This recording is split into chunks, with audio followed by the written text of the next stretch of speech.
வணக்கம். இன்னைக்கு சிம்பிளான ஸ்நாக்ஸ் ரெசிபி எப்படி செய்யறதுன்னு பார்க்கலாம் வாங்க. 5 பிரெட் எடுத்து வச்சிருக்கேன். 2 உருளைக்கிழங்கு வேக வச்சு தோல் எடுத்து வச்சிருக்கேன். 1/2 டீஸ்பூன் அளவுக்கு தனி மிளகாய் தூள், 1/2 டீஸ்பூன் அளவுக்கு வெள்ளை எள்ளு, நீங்க கருப்பு எள்ளு கூட சேர்த்துக்கலாம். பிரெட் கிரம்ஸ் கொஞ்சம் வச்சிருக்கேன். இப்போ இந்த உருளைக்கிழங்கை ஒரு பாத்திரத்துக்கு போட்டு மசிச்சுக்கலாம்.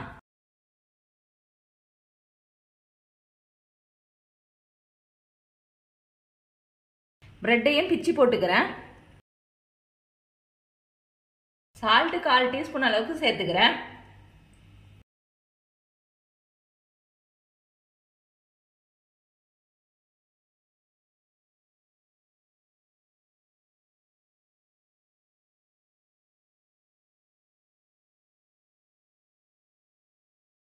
தண்ணி எதுவும் சேர்க்காம இந்த அளவுக்கு பிசைஞ்சு வச்சுக்கோங்க.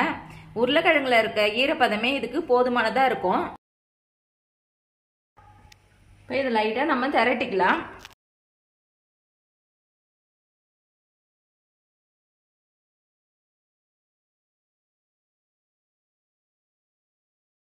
பண்ணி வச்சிருக்கேன். இந்த பிரெட் கிரம்ஸ்ல தொட்டுட்டு எண்ணெயில போட்டு பொரிச்சு எடுத்துக்கலாம். எண்ணெயை மிதமான சூட்ல வச்சிருக்கேன்.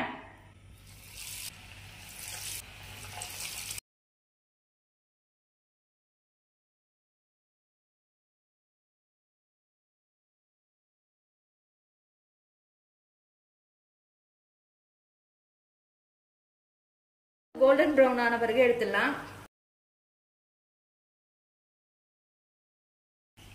கிறிஸ்பியான இந்த ஸ்நாக்ஸை நீங்களும் வீட்டில் செஞ்சு பாருங்க. செஞ்சு பார்த்துட்டு எப்படி இருந்துச்சுன்னு சொல்லுங்க. லைக் பண்ணுங்க, ஷேர் பண்ணுங்க, கமெண்ட் பண்ணுங்க, சப்ஸ்கிரைப் பண்ணுங்க.